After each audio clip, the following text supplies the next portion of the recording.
Maintenant que nous avons compris comment trouver des projets d'exemple et des ressources pour pouvoir développer nos jeux, nous allons créer notre premier projet. Cela sera l'occasion pour moi de vous présenter en détail l'interface d'Unreal Engine afin de mieux comprendre comment utiliser celle-ci.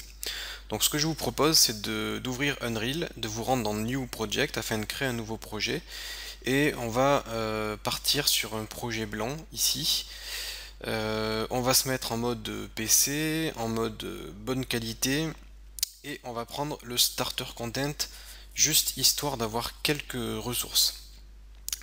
Vous sélectionnez l'emplacement du projet et vous donnez un nom à votre projet. Je vais par exemple l'appeler tuto 1 et je clique sur create project. Et donc là, on attend quelques secondes, le temps que notre projet se fasse. Hop, une fois que le projet est créé, l'éditeur s'ouvre, donc je vais agrandir la fenêtre comme ça, et donc là on a un starter content, c'est-à-dire juste une petite scène avec 2-3 modèles 3D déjà prêts. Donc on a le ciel, on a la lumière, on a un sol. Si je clique sur play, hop, je peux regarder autour de moi et je peux donc me déplacer. Alors par contre c'est pas un personnage, hein, c'est une caméra flottante. Voilà. Et j'appuie sur échappe pour quitter la scène. Je vais maintenant vous présenter l'interface du logiciel qui est décomposée donc en plusieurs sections. On a donc la fenêtre de Unreal. Ici tout en haut, donc on a notre barre des tâches avec un petit icône à droite avec un petit chapeau.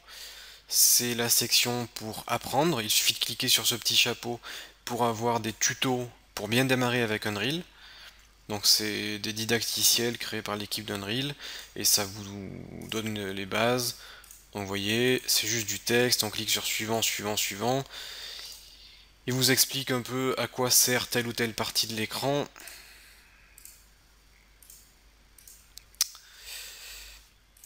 Alors est-ce que je peux quitter? Est-ce qu'on peut quitter? Hop, voilà. Donc voilà, si vous avez des questions, vous cliquez sur le petit chapeau. Mais là, je vais vous expliquer donc de vive voix. Vous avez le menu ici, donc le menu principal, c'est un menu classique avec File qui va vous permettre de créer des niveaux, sauvegarder tout, de créer un nouveau projet, d'ouvrir des projets, d'importer des ressources, d'exporter des ressources. Donc voilà, c'est du classique. Edit, pareil, c'est du classique. Ça va vous permettre de copier, coller, annuler, etc. Vous avez les préférences ou les project settings, ça va nous permettre de modifier les paramètres généraux pour notre projet. Vous avez l'onglet Windows qui va vous permettre d'accéder rapidement à certaines fenêtres ou de modifier donc l'affichage de Unreal. Et la rubrique d'aide, donc ça sera l'aide relative au logiciel. Donc regardez, moi je me suis mis en mode sans les titres principaux. Regardez, ici vous voyez dans le petit coin en haut à gauche, j'ai une toute petite flèche jaune. Si je clique dessus, hop, ça fait apparaître les titres de chaque fenêtre du logiciel. Alors, moi je les masque parce que je connais le nom des fenêtres, c'est pour gagner un peu de place sur l'éditeur. Mais vous, normalement, ces petits onglets seront ouverts par défaut. Ça vous permet d'avoir les noms. Une fois que vous connaissez les noms de chaque fenêtre, il vous suffira soit de faire clic droit Hide, soit Close, soit de cliquer sur la petite croix, et ça va fermer cet onglet. Ça vous permettra de gagner quelques millimètres d'espace. Donc là, on a les titres. Donc ici, à gauche, donc tout ça, c'est la fenêtre des modes. C'est pour changer rapidement de mode. Donc là, par défaut, on est en mode placement d'objets. Ça veut dire que je vais avoir ici des objets, des cubes, des lumières, des effets visuels, d'autres types de volumes, de modèles 3D, des caméras, etc., etc. Donc je suis en mode placement d'objets. Ça veut dire que grâce à ce mode, je peux prendre un objet de cette fenêtre à gauche, par exemple le cube, et le faire glisser sur ma scène. Donc là, vous voyez, je peux placer mon modèle 3D sur ma scène grâce au mode placement. On a également le mode peinture qui va vous permettre de, comme son nom l'indique, peindre. Vous pourrez sélectionner une couleur, vous pouvez sélectionner une texture, modifier votre pinceau pour avoir un pinceau plus ou moins grand, avoir une texture plus ou moins prononcée. Vous pouvez jouer avec les effets de transparence, etc. Donc là, ça va être le mode peinture qui va vous permettre de peindre sur un terrain. Par exemple, si vous avez un grand terrain, vous allez pouvoir peindre de l'herbe, des roches, etc. Donc appliquer une texture ou une couleur. Vous avez le mode paysage qui vous permet donc de, comme son nom l'indique, créer des paysages et de sculpter les paysages. Donc en fait, un paysage, ça va être un décor pour votre jeu. Donc regardez, je vais cliquer sur Create ici, hop, et ça me crée un terrain géant. Donc ça, c'est un paysage en fait. Un paysage, c'est ce qui va vous permettre d'ajouter de la déco à votre monde et vous allez pouvoir créer des montagnes. Donc imaginons que notre personnage puisse jouer dans cette zone-là, ici. Donc si vous créez votre niveau là, eh bien c'est pas très joli de voir au fond du jeu, au fond de l'écran, un vide infini. Donc en fait, vous pouvez créer des paysages. On peut par exemple reculer un peu et simplement en cliquant, vous voyez, j'arrive à créer des montagnes. Au plus je reste appuyé, au plus les montagnes sont grandes. Et donc on va pouvoir sculpter assez rapidement comme ça, hop. Et regardez, donc imaginons que je crée mon niveau là.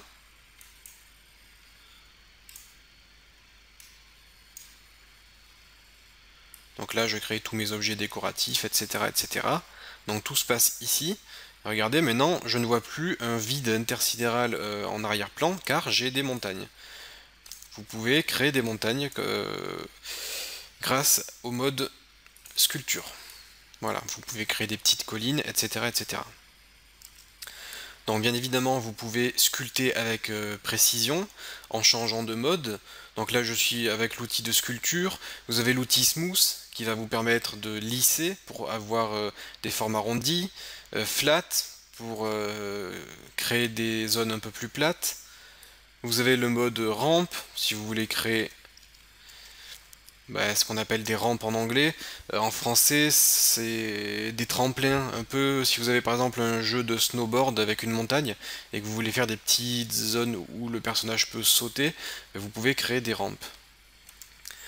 Vous avez d'autres outils beaucoup plus complexes qui vont vous permettre de créer des décors hyper réalistes.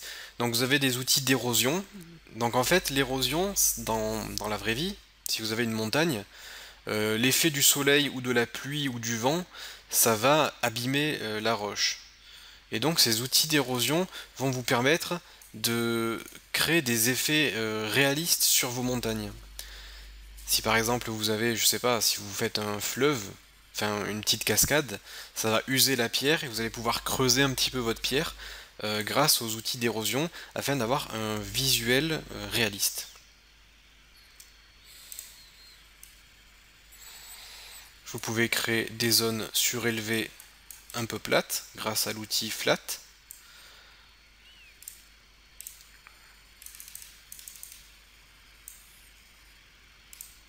Si vous voulez par exemple vous amuser à faire des plateformes, on peut ajouter du bruit, donc des déformations. Vous pouvez changer de type de pinceau. Vous pouvez avoir, là on a un pinceau rond, mais vous pouvez avoir des pinceaux avec d'autres formes, ou avoir des pinceaux plus ou moins lisses. Et puis également, comme je vous l'ai dit, vous pouvez jouer aussi avec la taille du pinceau. Avoir un pinceau par exemple beaucoup plus grand ou beaucoup plus petit si vous voulez faire des choses très précises. Et enfin, vous avez l'outil donc de végétation qui va vous permettre de peindre de la végétation. Donc après avoir importé des modèles 3D d'arbres ou de plantes, vous pourrez donc peindre des arbres sur toute votre carte ou des plantes, et ça va vous permettre d'ajouter de la végétation très rapidement. Au lieu de placer un à un les modèles 3D, eh bien vous pouvez peindre une forêt et ça va générer une forêt pour vous. Vous pouvez aussi peindre donc de la texture d'herbe sur le sol et ainsi obtenir un décor très détaillé assez rapidement. Je vous montrerai par la suite comment importer des modèles 3D dans votre projet afin de créer des maps détaillées et un peu plus poussées que des cartes faites avec des objets basiques. Donc voilà pour les modes, ça va nous permettre de switcher rapidement entre les modes pour pouvoir travailler bien ce que nous souhaitons travailler, si c'est plus du level design, de la sculpture, du placement de texture, etc., etc. Vous avez en haut la toolbar. La toolbar, c'est en fait des raccourcis vers des éléments importants, par exemple sauvegarder, le marketplace, les settings, blueprint pour accéder au code source, cinématique pour créer et gérer les cinématiques, le bouton play pour lancer le jeu. Une fois que le jeu est lancé, vous appuyez sur échappe. Vous avez la possibilité de lancer votre projet sur des consoles par exemple, ou sur si vous créez un projet pour mobile, vous pourrez le tester sur mobile. Donc ça c'était la toolbar. Ensuite ici on a le viewport.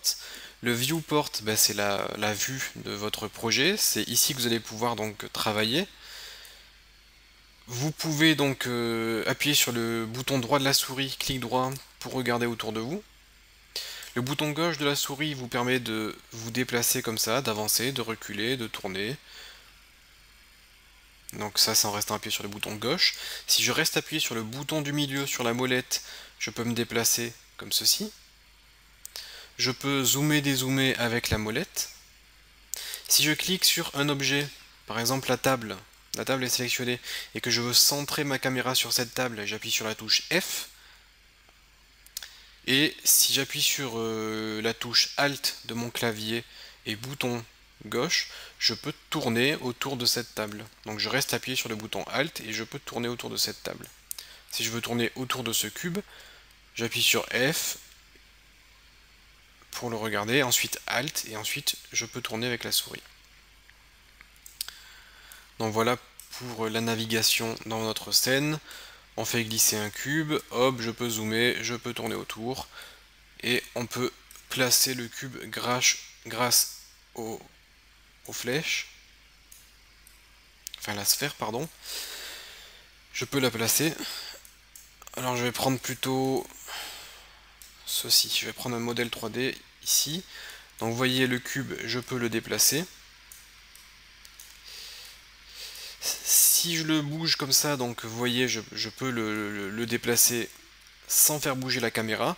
Par contre, si j'appuie sur la touche Shift de mon clavier, donc là j'appuie sur la touche Shift et je déplace le cube et vous voyez que la caméra suit les mouvements de mon cube. Donc vous pouvez appuyer sur la touche Shift pour faire en sorte que la caméra suive le cube. Ensuite, si vous voulez faire tourner votre cube, vous allez vous rendre ici dans l'outil de rotation. Donc là, vous avez l'outil de rotation, vous pouvez le retourner donc sur tous les axes. Si vous vous êtes trompé, vous faites CTRL Z et ça revient en arrière. Si vous voulez déplacer votre cube sur plusieurs axes, vous sélectionnez les deux flèches en même temps ici. Si vous voulez déplacer votre cube sur un axe, vous sélectionnez juste la flèche. Et si vous voulez déplacer votre cube sur l'espace 3D, vous le sélectionnez au milieu comme ceci. Vous avez la possibilité de sélectionner l'outil Scale pour pouvoir agrandir la taille de votre cube, soit sur tous les axes, soit juste sur certains axes.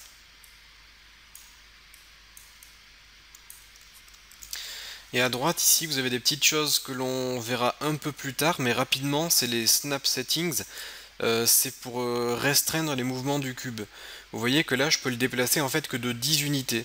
Si je me mets en mode déplacer le cube, vous voyez ça le déplace cran par cran, tac tac tac tac. En fait ça le déplace de 10 unités, donc 10 cm. Si on se met en 1, vous voyez là je peux le déplacer exactement là où je veux sans aucun cran. Si je me mets en 50, ça va me déplacer en 50 unités par 50 unités.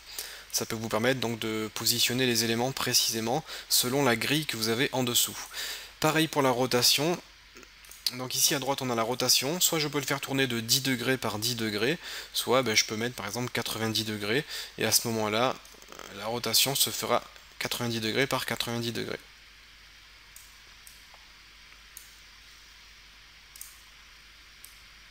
Donc là, vous pouvez créer des murs.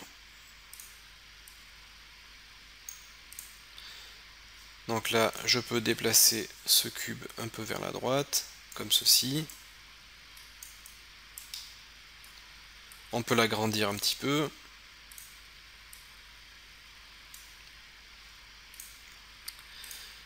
Si jamais vous avez donc une maison avec des côtés de même taille, eh bien vous sélectionnez le cube, vous faites CTRL W, ça le duplique, et hop, pareil, hop, CTRL W, ça me duplique le cube, et je peux placer donc les 4 murs autour de moi.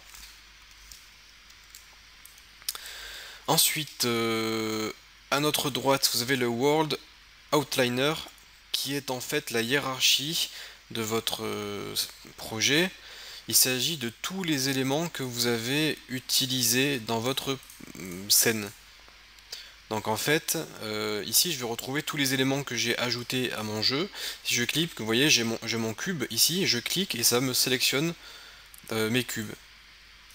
Vous voyez, tous les cubes que j'ai créés sont bien présents ici. Donc en fait, je peux y accéder rapidement dans la hiérarchie, je peux voir tous les éléments que j'ai utilisés. Et ça peut vous permettre aussi, si par exemple vous filmez n'importe où et que vous avez perdu vos repères, vous cliquez sur un cube, vous appuyez sur F et hop, ça va mettre le focus sur le cube que vous avez sélectionné.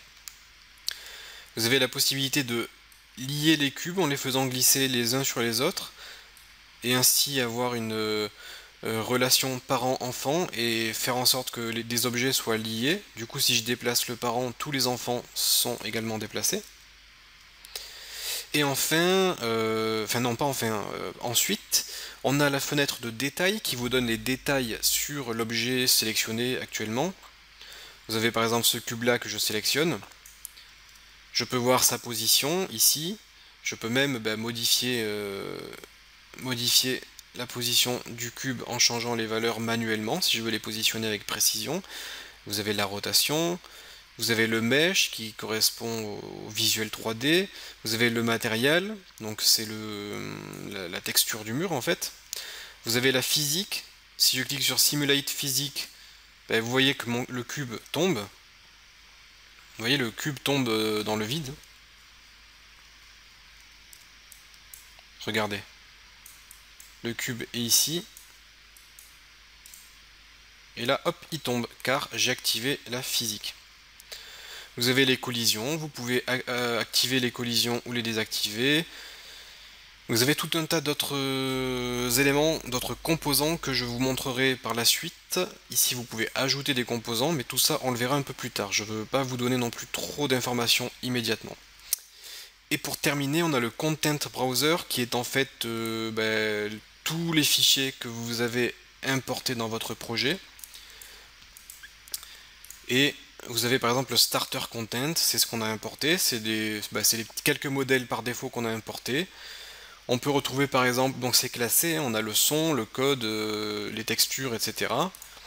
Et dans Prop, ici, on peut retrouver par exemple les quelques modèles 3D que l'on a par défaut. Je peux les faire glisser, on a un canapé, on peut avoir une lampe, des choses un peu bizarroïdes, une pierre. Donc vous avez tout un tas d'éléments que vous pouvez utiliser. Donc là vous retrouvez tous les éléments que vous avez importés dans votre projet et que vous pouvez utiliser pour construire vos scènes, pour construire vos niveaux. Donc ici, tout ce que vous pouvez utiliser se trouve dans le Content Browser. Donc voilà rapidement pour l'interface d'Unreal. Donc vous voyez, on a quand même passé 20 minutes à expliquer cette interface et je vous ai quasiment rien dit car il y a énormément de choses à voir. Essayez de retenir les notions les plus importantes. Et bien sûr, on reviendra sur cette interface par la suite dans cette formation au cours de nos différents exercices et je vous réexpliquerai petit à petit donc à quoi servent tous les éléments afin que l'on puisse bien s'y retrouver.